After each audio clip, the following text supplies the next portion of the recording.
નમસ્કાર વિદ્યાર્થી મિત્રો, અંગ્રેજી ગ્રામરમાં આપણે WH ક્વેશ્ચનનો અભ્યાસ કરી રહ્યા છીએ. એમાં આપણે આગળ WH ક્વેશ્ચન અને વર્બલ ક્વેશ્ચન, બરાબર, ક્વેશ્ચનના બે પ્રકાર WH ક્વેશ્ચન અને વર્બલ ક્વેશ્ચન એના વિશે માહિતી મેળવી. સાથે સાથે આપણે એક WH ક્વેશ્ચન who વિશે અભ્યાસ કર્યો. હવે આગળ આપણે એમાં WH ક્વેશ્ચન આગળનો what, બરાબર. તો what છે એનો અર્થ શું થાય? WH ક્વેશ્ચન એ આપણું ટાઇટલ છે. એમાં બીજો WH ક્વેશ્ચન who નો અભ્યાસ આપણે આગળના લેક્ચરમાં કરી ગયા. હવે what એટલે તો કે what નો અર્થ શું થાય? તો કે શું, બરાબર. શું એટલે આપણે શું જો જોઈએ તો કર્મ જાણવાનું, બરાબર. આમ જોઈએ તો સામાન્ય અર્થ આપણે એનો લઈ શકીએ. who નો ઉપયોગ આપણે શેના માટે કરીએ છીએ? તો કે કર્તા જાણવા માટે કરીએ. તો what નો ઉપયોગ શેના માટે થાય છે? what થી પ્રશ્ન પૂછો તો તમને જાણવા શું મળે? તો કે સામાન્ય અર્થ એવું કે વાક્યની અંદર આપણે કર્મ જાણવાનું, બરાબર છે. ખાય છે તો શું ખાય છે, લખે છે તો શું લખે છે, ગાય છે તો શું ગાય છે, આવા જે ક્રિયાપદ છે, બરાબર, એ જાણવા જે કર્મ જાણવા માટે છે એનો ઉપયોગ what થી પ્રશ્ન પૂછી શકાય છે. એ સિવાય બીજું what થી પ્રશ્ન પૂછીએ તો બીજી કઈ માહિતી તમે મેળવી શકો છો? તો કે પહેલા મુખ્ય કર્મ, બીજું વ્યક્તિનો વ્યવસાય જાણવા. કોઈ વ્યક્તિનો વ્યવસાય જાણવા માટે કે તે શું કામ કરે છે, બરાબર, તે શું છે. કોઈ ડોક્ટર છે તો એ ડોક્ટરનો વ્યવસાય છે તો એ શું છે એ જાણવા માટે. એટલે વ્યક્તિ છે એનો વ્યવસાય જાણવા માટે છે એ what નો ઉપયોગ, what થી પ્રશ્ન પૂછાય છે. એના પછી ક્રિયા તેમજ ક્રિયા જાણવા, બરાબર, શું કરી રહ્યા છો એવું કઈ જાણવાનું થાય ત્યારે પણ ક્રિયા જાણવા માટે પણ what થી પ્રશ્ન પૂછી શકાય છે. અને સાથે સાથે ઘડિયાળનો સમય જાણવા માટે, બરાબર. આમ જોઈએ તો દિવસ જાણવા માટે, પછી તારીખ જાણવા માટે પણ what થી પ્રશ્ન પૂછી શકાય છે, બરાબર. what time is it તો શું સમય થયો છે એવો પ્રશ્ન પૂછી શકાય. પછી દિવસ છે, બરાબર, what day today, બરાબર, what day today તો આજે કયો દિવસ છે. પછી what day it today આજે કઈ તારીખ છે. તો આવા પ્રશ્નો પૂછવા માટે પણ આવા બધી બાબતોની માહિતી જાણવા માટે પણ what થી પ્રશ્ન પૂછાય છે. પણ આપણને અભ્યાસક્રમની અંદર આપણે વધારે પડતા એવા વાક્યો હશે કે જેની અંદર આપણે કર્મથી જ પ્રશ્ન બનાવવાનો હશે, બરાબર. એક્ઝામની અંદર ધોરણ 9 ની અંદર એક્ઝામમાં આપણે પ્રશ્ન પૂછાય છે તેમાં વાક્ય આપેલું હોય અને વાક્યમાં કોઈ એક શબ્દ નીચે અંડરલાઈન કરેલું હોય છે અને અંડરલાઈન કરેલો શબ્દ તમને આન્સરમાં મળી શકે એનો તમારે પ્રશ્ન બનાવવાનો હોય છે. તો એ અંડરલાઈન કરેલો શબ્દ વધારે પડતો એમાં કર્મ જ હશે, બરાબર. what થી જ્યારે પ્રશ્ન બનાવવાનો થશે ત્યારે એમાં સૌથી વધારે કર્મ વિશે જ પ્રશ્ન બનાવવાનો તમારે થશે. આપણે અહીંયા બધા ઉદાહરણો જોઈએ. બધા અલગ અલગ કાળના અલગ અલગ વાક્ય રચનાઓ થાય છે. સમજી આગળ જોઈએ આપણે. પહેલું વાક્ય છે અનમોલ ઇઝ અ ટીચર, બરાબર. અનમોલ છે શિક્ષક છે, અનમોલ શિક્ષક છે. તો હવે અહીંયા વ્યવસાયનો પ્રશ્ન બનશે કે અનમોલ શું છે એવો પ્રશ્ન બનાવવાનો છે. તો પ્રશ્ન એવો બનશે કે what is અનમોલ, બરાબર, what is અનમોલ. તો આનો જવાબ તમે yes અને no માં ના આપી શકો. તમારે કેવું પડે કે અનમોલ શું છે? તો કે અનમોલ શિક્ષક છે. સમજાય ગયું, બરાબર. એના પછીનો બીજો પ્રશ્ન આપણે બનાવીએ. બીજું ઉદાહરણ જોઈએ. The gardener is watering the plant. તો અહીંયા ક્રિયા જાણવાની છે. અહીંયા આપણે શું જાણ્યું કે ભાઈ આ શું છે? તો કે વ્યવસાય માટેનો પ્રશ્ન છે. આ પ્રશ્ન જે છે, બરાબર, શું વ્યવસાય છે? તો કે એનો શિક્ષક છે એનો વ્યવસાય છે. બીજા અહીંયા આપણે ક્રિયા જાણવાની છે, બરાબર. watering the plants તો શું કરી રહ્યા છે એવું કેવું છે, બરાબર. તમે અહીંયા બે પ્રશ્ન બનાવી શકો. કોને પાણી પાઈ રહ્યા છે તો એના માટેનો પણ what, બરાબર, તો એના માટેનો પણ પ્રશ્ન બનશે. તો એનાથી what થી તમે પ્રશ્ન એ પણ બનાવી શકો અને watering plant શું કરી રહ્યા છે એવો પ્રશ્ન તમે બનાવી શકો. તો આપણે અહીંયા ક્રિયા તરીકેનો પ્રશ્ન બનાવીએ, કર્મ તરીકેનો પ્રશ્ન આપણે બનાવશું. આ વાક્યનો આપણે ક્રિયાવાળો પ્રશ્ન બનાવીએ તો કઈ રીતે બનશે? તો કે what, બરાબર. જો સહાયકારક ક્રિયાપદ પ્રશ્નની અંદર આપેલું હોય, ઉપર વાક્યમાં જ આપેલું હોય તો આપણે સહાયકારક ક્રિયાપદ બીજો ઉપયોગ કરવો પડશે નહીં. પણ બે કાળ એવા છે, સાદો વર્તમાન કાળ અને સાદો ભૂતકાળ, કે જેમાં ઉપર વાક્યમાં હકાર વાક્યમાં સહાયકારક ક્રિયાપદ હોતું નથી. તો ત્યારે આવા ડુ અને ડઝ અથવા ડીડ નો ઉપયોગ કરીને આપણે સહાયકારક ક્રિયાપદનો ઉપયોગ કરી અને પ્રશ્ન બનાવવાના થાય છે. તો અહીંયા તો આપણે what ની સાથે is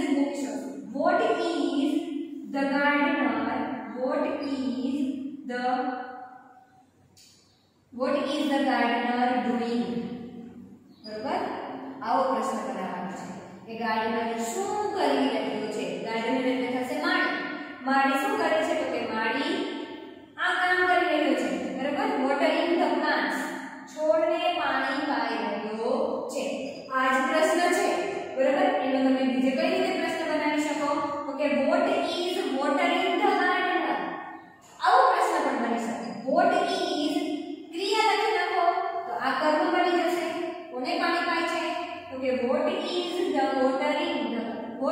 watering the gardener. Gardener શેને પાણી પાઈ રહ્યો છે? તો એનો આન્સર માં આવશે ધ પ્લાન્ટ્સ. અને આની અંદર આખો એક કેટલો આન્સર આવશે કે વોટરિંગ ધ પ્લાન્ટ્સ. બરાબર? એટલે આ રીતે ગોઠવી પ્રશ્ન પૂછે.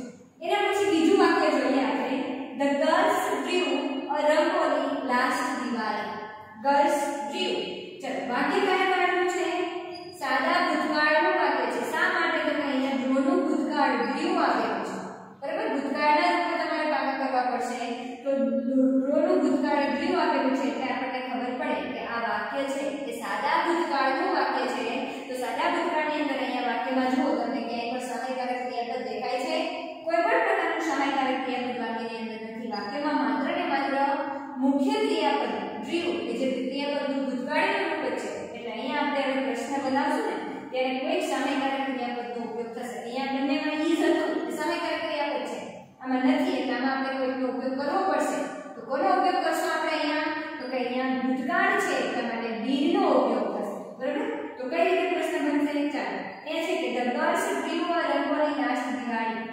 ગર્લ્સ એટલે છોકરીઓએ ગઈ દિવાળીએ, બરાબર, ગયા દિવાળીના તહેવાર ઉપર રંગોળી દોરી હતી. દોરી, બરાબર, એ દોરીથી એને ભૂતકાળની વાત છે. તો અહીંયા શું દોરી હતું એવો આપણે પ્રશ્ન કરવાનો છે. તો આ શું દર્શાવે છે? તો કે કર્મ જાણવા માટે અહીંયા પ્રશ્ન પૂછાશે. બરાબર? તો કઈ રીતે પ્રશ્ન બનશે? તો પ્રશ્ન એવો બનશે કે વોટ સહાયકારક ક્રિયાપદનો ઉપયોગ કરવો પડશે એટલે ડીડ, વોટ ડીડ, પછી આવશે કર્તા. બરાબર? બધામાં ક્રિયા સહાયકારક ક્રિયાપદ વોટની બાજુમાં સહાયકારક ક્રિયાપદો ઉપર જ જાય છે. અહીંયા બંનેમાં ઇઝ હતું, અહીંયા ડીડ છે. બરાબર? What did the girls, what did the girls. Draw ને બદલે અહીંયા આપણે શું લખશું? ડ્રીવ ને બદલે અહીંયા શું લખશું? ડ્રો. આગળ આપણે શીખી ગયા છે. બરાબર? જ્યારે પણ ડીડ વાક્યની અંદર નકાર અને પ્રશ્નાર્થ વાક્યમાં ડીડ નો ઉપયોગ કરીએ છીએ, જ્યારે પણ ડીડ આવશે વાક્યમાં ત્યારે ક્રિયાપદ રૂપ કેવું લેવાનું થશે? મૂળ રૂપ. શા માટે? તો કે ડીડ છે, ડુ અને ડઝ નું ભૂતકાળ છે. તો એક વખત ભૂતકાળનું સહાયકારક ક્રિયાપદ આવી ગયું હોય, એક વખત ભૂતકાળનું ક્રિયાપદ તમે વાપરી લીધું છે, તો બીજી વખત તમારે ભૂતકાળનું ક્રિયાપદ કરવું નહીં. ક્રિયાપદ જે મુખ્ય ક્રિયાપદ હોય ને એને મૂળ રૂપમાં બદલી નાખો. એક વાક્યમાં સામાન્ય આપણે અર્થમાં કહીએ યાદ રાખવા માટે તો એક વાક્યમાં બે ભૂત ભેગા કરવા નહીં. બરાબર? એટલે ડીડ એક વખત આવી ગયું તો અહીંયા ડ્રીવ નહીં લખશું, આપણે ડ્રો લખશું. તમારે આન્સર આપો ત્યારે આન્સર આપતી વખતે હકારમાં પ્રશ્નનો હકારમાં વાક્ય લખશો ત્યારે ડીડ નીકળી જશે. તો ફરીથી આનું ભૂત આમાં વહી જશે, મુખ્ય ક્રિયાપદમાં વહી જશે. એટલે આ ક્રિયાપદ કેવું બની જશે? ફરીથી ભૂતકાળવાળું બની જશે. બરાબર? એટલે ભૂતકાળનું જ્યારે હકારમાં આન્સર આપો ત્યારે નકારમાં આન્સર આપવાનો થાય તો ડીડ નોટ આવે તો ફરીથી ડ્રો કરવાનું થાય. બરાબર? એટલે આ રીતે what did the girls draw last Diwali. બરાબર? પ્રશ્ન બનાવવાનો છે. તો અહીંયા આપણે કર્મ જાણવા માટે પ્રશ્ન પૂછ્યો છે, અહીંયા ક્રિયા જાણવા માટે, અહીંયા વ્યવસાય જાણવા માટે. હવે તમે જુઓ ત્રણે ત્રણ પ્રશ્ન આપણે ઉદાહરણ જોયા. એ ત્રણેય ઉદાહરણની અંદર જ્યારે પણ આપણે વોટથી પ્રશ્ન પૂછ્યો એટલે જવાબ આપવાનો જે શબ્દ છે એ શબ્દ એ પ્રશ્નમાં આવવો જોઈએ નહીં. એક્ઝામની અંદર તમારે આવી રીતે એક પ્રશ્ન, એક વાક્ય આપેલો હશે, એક શબ્દની નીચે અંડરલાઈન કરેલી હશે, એનો પ્રશ્ન બનાવવાનો છે. તો તમે આનો પ્રશ્ન બનાવો ત્યારે પ્રશ્ન બનાવતી વખતે આજનો જે શબ્દનો પ્રશ્ન બનાવો છો ને એ શબ્દ તમારે પ્રશ્નમાં આવવો જોઈએ. એક્ઝામ માટે તો કે એને તો આપણે જવાબમાં મેળવવાનો છે એટલે એના માટે તો આપણે પ્રશ્ન બનાવીએ છીએ. અહીંયા પણ આપણે જો રંગોલી માટે પ્રશ્ન બનાવ્યો છે, રંગોલી એ કર્મ છે તો એના માટે પ્રશ્ન બનાવ્યો તો અહીંયા જો પ્રશ્નમાં આપણે રંગોલી શબ્દ લખેલો નથી, એનો પ્રશ્ન આપણે બનાવવાનો છે એટલે. ચાલો એના પછી જોઈએ જલ્પા રાઇટ્સ અ પોએમ. તો પ્રશ્ન અહીંયા પણ જલ્પા રાઇટ્સ લખે છે, સાદા વર્તમાન કાળનું વાક્ય છે, અ પોએમ. બરાબર? કવિતા. આ પણ શું છે? તો કે કર્મ છે. શું લખે છે? બરાબર? લખવાની ક્રિયા થાય છે પણ કોના ઉપર? શું લખવાની ક્રિયા થાય છે? તો કે પોએમ લખવાની ક્રિયા થાય છે. તો અહીંયા કેવો પ્રશ્ન બનશે? તો કે વોટ. હવે અહીંયા ક્રિયાપદ જો સહાયકારક ક્રિયાપદ તો પ્રશ્નમાં છે, વાક્યમાં છે નહીં. તો સહાયકારક ક્રિયાપદ વાક્યમાં નથી એટલા માટે અહીંયા આપણે કોઈ સહાયકારક ક્રિયાપદનો ઉપયોગ કરવો પડશે પ્રશ્ન બનાવતી વખતે. તો કાળ જોઈએ તો કાળ શબ્દ વર્તમાન કાળ છે એટલે સાદા વર્તમાન કાળમાં ડુ અથવા ડઝ વપરાય છે. અહીંયા આપણે ડઝ નો ઉપયોગ કરશું. શા માટે? તો કે કર્તા કોણ છે? તો કે ત્રીજો પુરુષ એક વચન, એક વ્યક્તિનું નામ છે. તો જડપા નામ છે તો નામની સાથે હંમેશા ક્રિયાપદનું સહાયકારક ક્રિયાપદ what does જલપા રાઈટ? બરાબર, what does જલપા રાઈટ? હવે અહીંયા પણ જેમ અહીંયા આપણે ડીડ છે ડ્રોમાંથી ડીડ આવ્યું તો ડ્રો કરી નાખ્યું, એમ અહીંયા પણ જ્યારે does નો ઉપયોગ કરશો ત્યારે અહીંયા જે ક્રિયાપદમાં s કે es લાગેલું હશે ને તે s કે es અહીંયા લખશું નહીં. એટલે what does જલપા રાઈટ? પ્રશ્નાર્થ ચિહ્ન. અને જવાબ શું મળી શકે? તો કોઈ એના વિશે તો આપણે પ્રશ્ન બનાવવાનો છે કે આપણે અહીંયા વાક્યમાં લખશું નહીં. ચાલો એના પછીનું બીજું, Sheetal will sing a song tomorrow. આ વાક્ય આપણે સાદા ભવિષ્ય કાળનું છે. તો Sheetal will sing, Sheetal ગાશે, a song એક ગીત, tomorrow આવતીકાલે એક ગીત ગાશે. તો અહીંયા આપણે કર્મવાળો પ્રશ્ન બનાવવાનો છે. બરોબર, શું છે? તો કે આ પણ કર્મ છે. આપણે એક્ઝામની અંદર વધારે પડતા આવા જ પ્રશ્નો બનાવવાના આવશે. બરોબર છે? તો અહીંયા પ્રશ્ન એવો બનશે કે what. હવે જુઓ વાક્યમાં સહાયકારક ક્રિયાપદ છે તો કે હા બી સહાયકારક ક્રિયાપદ છે. એટલે અહીંયા આપણે બીજું કોઈ સહાયકારક ક્રિયાપદ લેવાની જરૂર પડશે નહીં. તો એવું જ બનશે વાક્ય, what ની બાજુમાં સહાયકારક મૂકી દેવું.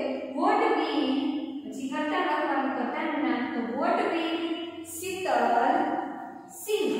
બરાબર, what will Sheetal sing tomorrow. આવતીકાલે શીતલ શું ગાશે? તો ગીતમાં જવાબમાં મળે છે ગીત. બરાબર, તો અહીંયા ગીત છે શબ્દનો આપણે પ્રશ્નમાં લખશું નહીં. ચાલો એના પછીનું જોઈએ, it is 7 o'clock. હવે આ શું છે? તો કે સમય, દિવસ કે તારીખ જાણવાની હોય એવો એક પ્રશ્ન છે. તો અહીંયા સમય જાણવાનું વાક્ય છે. જો અહીંયા છે it is 7 o'clock, અથવા તો એવું વાક્ય હોય અહીંયા 7 o'clock છે, અથવા તો 8:30 થયા છે, 9:30 થયા છે. બરાબર, તો અહીંયા છે જો it is 10:30. તો આપણને ખબર છે કે 10:30 વાગ્યા હોય. ધોરણ 6 ની અંદર તમારે સમય અંગ્રેજીના સમયને કઈ રીતે બોલાય એ આવે છે. બરાબર, તો અહીંયા છે કે it is 10:30 now. અત્યારે 10:30 વાગ્યા છે. now એટલે અત્યારે, તો અત્યારે 10:30 વાગ્યા છે. તો આવા કોઈ બે વાક્ય આપેલા હોય કે આવો ચોક્કસ સમય હોય અથવા તો આવો 7 o'clock બતાવેલું હોય, તો એના માટે કયો પ્રશ્ન પૂછાય? કેવી રીતે પ્રશ્ન પૂછાય? તો કે what is time, sorry, બરાબર, what time is it? બરાબર, what time is it? આવો પ્રશ્ન બને. અત્યારે શું સમય થયો છે? આવો પ્રશ્ન બને. what time is it? તો now તમે બાજુમાં મૂકી શકો. તો તમે કહી શકો it is 7 o'clock અથવા તો it is 10:30 now. આ બંનેનો જવાબ આ બંને રીતે તમે આપી શકો છો. તો આવી રીતે સમય પૂછવા માટે પણ ક્યારેક પ્રશ્ન what થી પ્રશ્ન પૂછી શકાય છે. દિવસ અને તારીખ જાણવા માટે પણ what થી પ્રશ્ન પૂછી શકાય છે. પછી આ રીતે કોઈ ક્રિયાપદ શું કરી રહ્યા છે એવું કંઈ જાણવા માટે પણ what થી પ્રશ્ન પૂછી શકાય. પછી વ્યવસાય શું છે એ જાણવા માટે પણ પ્રશ્ન પૂછી શકાય છે. અને બાકી ત્રણે ત્રણ આપણે જે વચ્ચે ઉદાહરણ લખ્યા કર્મ જ પૂછવા માટે પણ પ્રશ્ન પૂછાય છે. તો એક્ઝામની અંદર તમારે આ ત્રીજું, ચોથું અને પાંચમું જે ઉદાહરણ છે એના એવા વાક્ય તમારે હશે અને આવા કર્મ માટેના પ્રશ્નો વધારે પડતા બનાવવાના આવે છે. બાકી આપેલું હોય, નીચે 4 ઓપ્શન આપેલા હોય, રંગોની નીચે અંડરલાઈન હોય અને નીચે 4 પ્રશ્ન હોય, તો એમાં તમારે what did the girls do last Diwali? આવો કઈ જો પ્રશ્ન હોય તો એ પ્રશ્ન એના સાચા જવાબ તરીકે તમારે પસંદ કરવાનો થાય છે. ચાલો હવે એના પછી બીજું WH ક્વેશ્ચન જોઈએ. where એટલે શું થશે? અને વંચાય છે where અને where એટલે થશે ક્યાં. બરાબર છે? કઈ જગ્યાએ આવું છે. તો એ શેના માટે વપરાય છે? તો કે કોઈ પણ વ્યક્તિ, વસ્તુ, પ્રાણી કે પક્ષીના સ્થાનની જાણકારી મેળવવા માટે. કોઈ પણ વ્યક્તિ, વસ્તુ, પ્રાણી કે પક્ષીના સ્થાનની જાણકારી મેળવવા માટે આપેલું.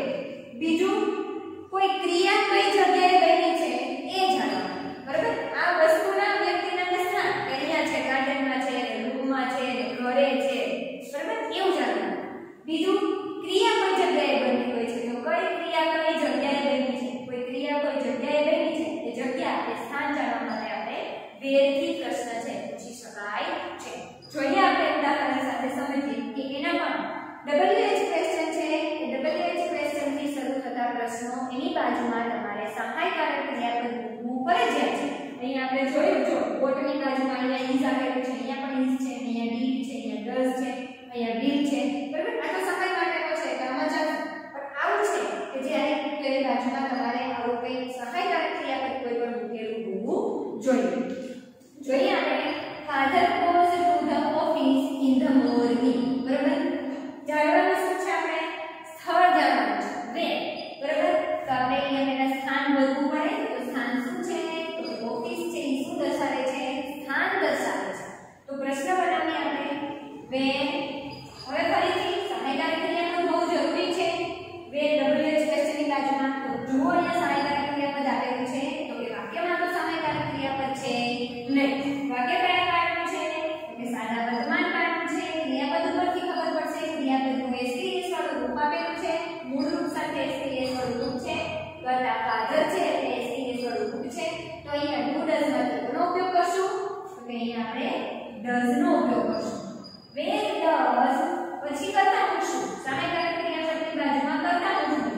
where does father go બરાબર in the morning where does father go in the morning father પિતાજી સવારે ક્યાં જાય છે બરાબર ક્યાંથી પ્રશ્ન પૂછો તો જવાબ મળે પિતાજી father goes ફરીથી does નીકળી જાય તો આન્સર મળે તો goes to the office in the morning બરાબર સવારમાં ઓફિસે જાય છે બીજું વાક્ય જોઈએ શિલા reached એટલે થશે પહોંચવું અહીંયા ભૂતકાળ છે reached પહોંચ્યું બરાબર તો પહોંચી એટ રાજકોટ yesterday ગઈકાલે રાજકોટ પહોંચી બરાબર તો પ્રશ્ન એવો બનાવવાનો છે કે ક્યાં પહોંચી હતી ગઈકાલે વાત છે તો પ્રશ્ન એવો બનશે કે where did ચલો હવે અહીંયા સહાયકારી ક્રિયાપદ નથી તો ક્રિયાપદનું મુખ્ય ક્રિયાપદનું ભૂતકાળનું રૂપ છે એટલે વાક્ય ભૂતકાળનું છે સાદા ભૂતકાળનું અહીંયા did નો ઉપયોગ કરવો પડશે સહાયકારક ક્રિયાપદ તરીકે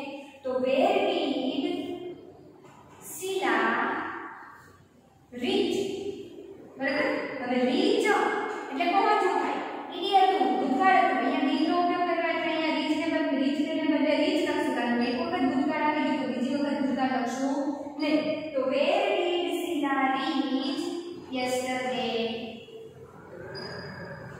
પ્રશ્નાર્થ ચિહ્ન બરાબર તો Sheila reached at Rajkot yesterday બીજું વાક્ય જોઈએ આપણે the students બરાબર the students will play on the playground તો વિદ્યાર્થીઓ પ્લેગ્રાઉન્ડમાં રમી રહ્યા રમશે will એટલે ભવિષ્ય દર્શાવેલું છે રમશે સાદા ભવિષ્ય કાળનું વાક્ય છે તો પ્રશ્ન બનાવીએ આપણે કે where ચાલો સહાયકારક ક્રિયાપદ will આપેલું છે એટલે બીજા કોઈ સહાયકારક ક્રિયાપદની આપણે ઉપયોગ કરવાની જરૂર પડશે નહીં તો where will પછી કરતા લખશું અહીંયા પણ કરતા અહીંયા પણ students કરતા લઈશું તો the students there will the students play પ્રશ્નાર્થ ચિહ્ન શેના માટે પ્રશ્ન બન્યો અહીંયા રાજકોટ માટે પ્રશ્ન બન્યો અહીંયા ઓફિસ માટે પ્રશ્ન બન્યો છે એમ અહીંયા શેના માટે પ્રશ્ન બનશે તો કે પ્લેગ્રાઉન્ડ માટે જગ્યા ઉપર કાઢી નાખવાનો પ્રશ્ન બનાવ્યો તો where will the students play વિદ્યાર્થીઓ ક્યાં રમશે તો જવાબ આપ્યો the students will play on the playground રમતના મેદાનમાં રમશે ચોથું વાક્ય જોઈએ the teacher is writing on the whiteboard બરાબર તો is writing એ સહાયકારક ક્રિયાપદ આપેલું છે એટલે બહારથી આપણે સહાયકારક ક્રિયાપદ લેવું પડશે નહીં પ્રશ્ન બનશે where is કરતા કોણ છે તો the teacher is writing on the whiteboard whiteboard ઉપર લખી રહ્યા છે પ્રશ્ન એવો બનશે કે ક્યાં લખી રહ્યા છે તો where is the teacher writing પ્રશ્નાર્થ ચિહ્ન બરાબર ટીચર ક્યાં લખી રહ્યા છે તો અહીંયા આપણે પ્રશ્ન કોનો બનાવ્યો તો કે on the whiteboard બરાબર તો આ બધામાં આપણે શેનું શું જોયું છે આપણે તો ક્રિયા કઈ જગ્યાએ બેઠી છે એ જોયું છે બરાબર એના પછી જોઈએ આપણે પાંચમું છે my books are in my bag આ વાક્યની અંદર ક્રિયા છે નહીં બરાબર આ વાક્યની અંદર ક્રિયા નથી અહીંયા બુક નું સ્થાન છે કે મારી બુક મારા બેગમાં છે મારા થેલામાં છે તો અહીંયા ઉપરના ચાર વાક્ય છે એમાં ચારે ચારમાં ક્રિયા કઈ જગ્યાએ બેઠી છે એ હતી પણ અહીંયા શું છે તો અહીંયા નીચેના બે વાક્ય છે સ્થાન દર્શાવે છે માત્ર વ્યક્તિ કઈ જગ્યાએ છે સ્થાન દર્શાવે છે બરાબર પ્રશ્ન આપણે બનાવીએ કઈ રીતે એવો પ્રશ્ન બનશે તો કે where are બરાબર સહાયકારક ક્રિયાપદ મૂકું તો where are my books where are my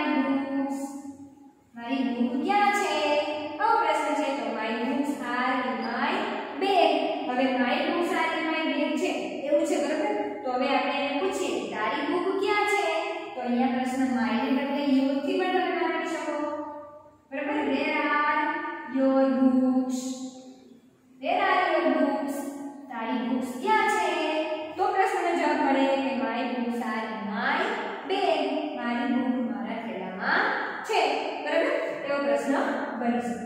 ચાલો એના પછી the children were in the garden. બરાબર, were એટલે હતા.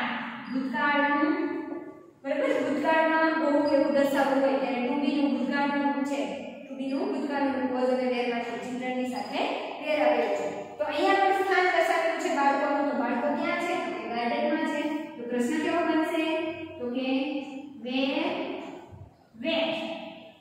યાદ રાખજો W H E R E where એટલે ક્યાં અને આ where એટલે હતા. બરાબર, where were the children બાળકો ક્યાં હતા? તો કે બાળકો બગીચામાં હતા. બરાબર છે. તો આવી રીતે છે એ સ્થાન જાણવા માટે આ બે પ્રશ્ન આપણે સ્થાન જાણવા માટેના છે અને બાકીનામાં ક્રિયા કઈ જગ્યાએ લેવી છે ક્રિયાનું સ્થાન જાણવા માટે. અહીંયા આપણે વ્યક્તિ અને વસ્તુનું સ્થાન જાણવા માટે પ્રશ્ન બનાવેલો હતો. અહીંયા ક્રિયા કઈ જગ્યાએ લેવી છે એ ક્રિયાનું સ્થાન જાણવા માટે પ્રશ્ન બને છે. હવે હું તમને વાક્યો જોઈએ.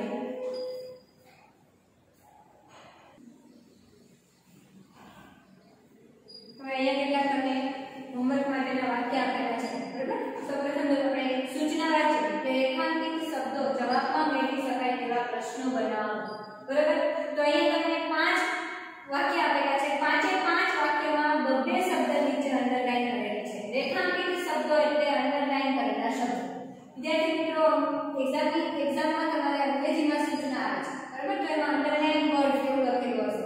એટલે અંડરલાઈન કરેલા શબ્દો છે એ તમને જવાબમાં મળી શકે એવો પ્રશ્ન બનાવવાના છે.